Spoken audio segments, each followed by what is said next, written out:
The signal. Dr. Ethan Carter was no ordinary scientist. Known for his groundbreaking research in astrophysics and interstellar communication, he had always dreamed of making contact with intelligent life. One fateful evening, his work paid off.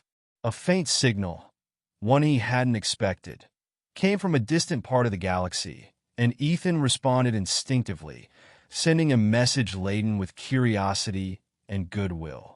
Unbeknownst to him, his actions violated a strict treaty established between Earth and the Andromeda Alliance, a powerful federation that governed many advanced civilizations.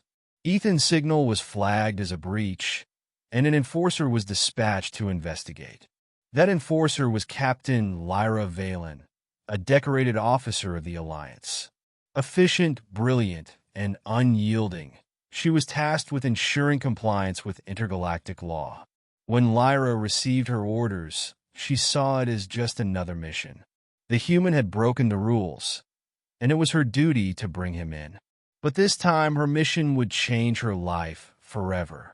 First contact. Lyra's ship landed silently under the cover of night.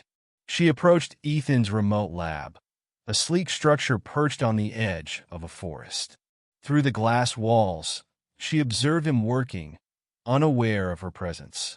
His dedication intrigued her, a rare sight among the criminals she usually dealt with.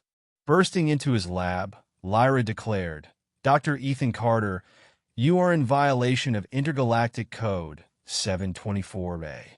You will come with me." Ethan froze, his eyes widening as he took in the figure before him. Lyra stood tall and imposing, her skin shimmering faintly in the lab's artificial light. Her voice was firm, her posture authoritative, but there was something undeniably mesmerizing about her presence. "I didn't mean to break any laws," Ethan stammered. "I was just trying to connect." Lyra dismissed his protests. Ignorance is no excuse. Prepared to leave immediately. Despite his initial fear, Ethan couldn't help but feel a spark of fascination.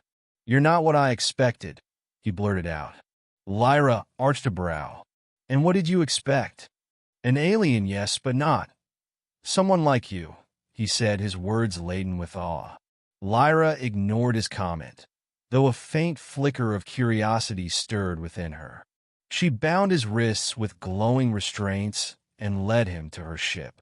Stranded together, as Lyra's ship ascended, an unexpected meteor shower struck, damaging the craft systems.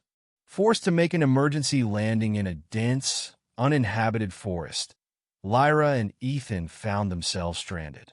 Lyra quickly assessed the situation. Her ship's repairs would take time, and she'd need Ethan's help to survive on this unfamiliar terrain.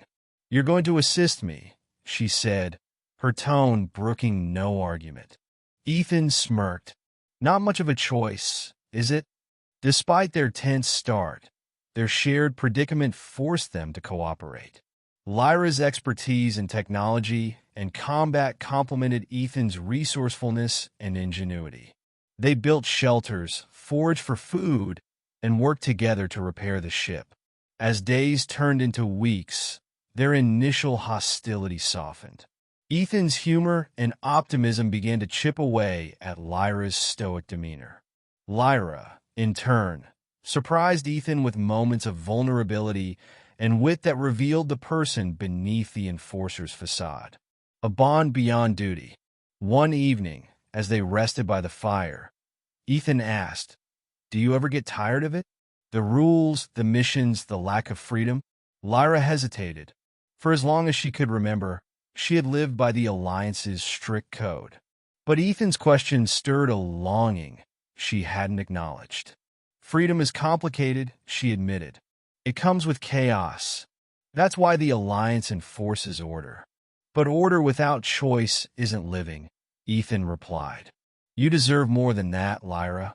His words lingered in her mind, and she found herself drawn to him in ways she couldn't explain. His warmth, his passion for discovery, his belief in possibilities. It was unlike anything she'd experienced. "Ethan, too, was captivated.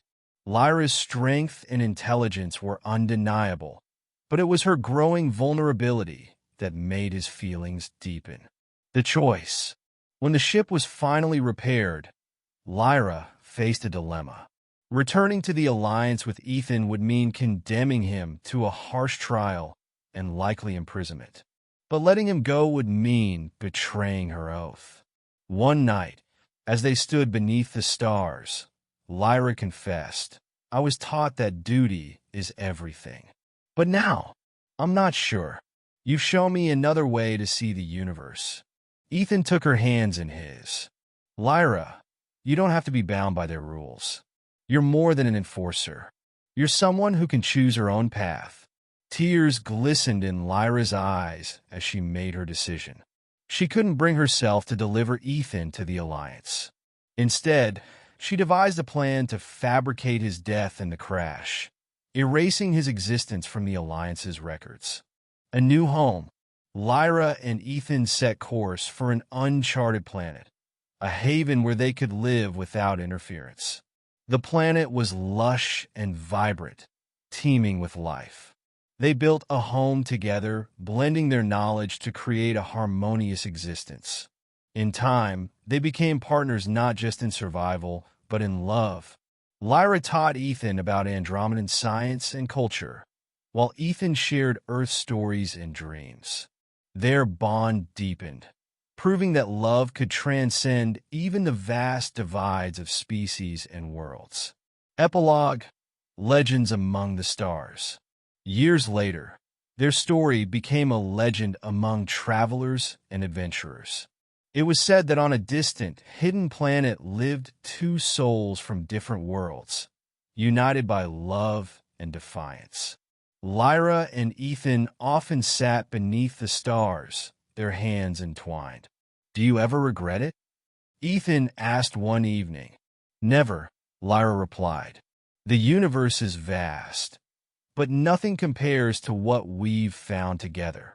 And as they gazed at the endless sky, they knew that their love had forged a connection that no law or distance could ever break.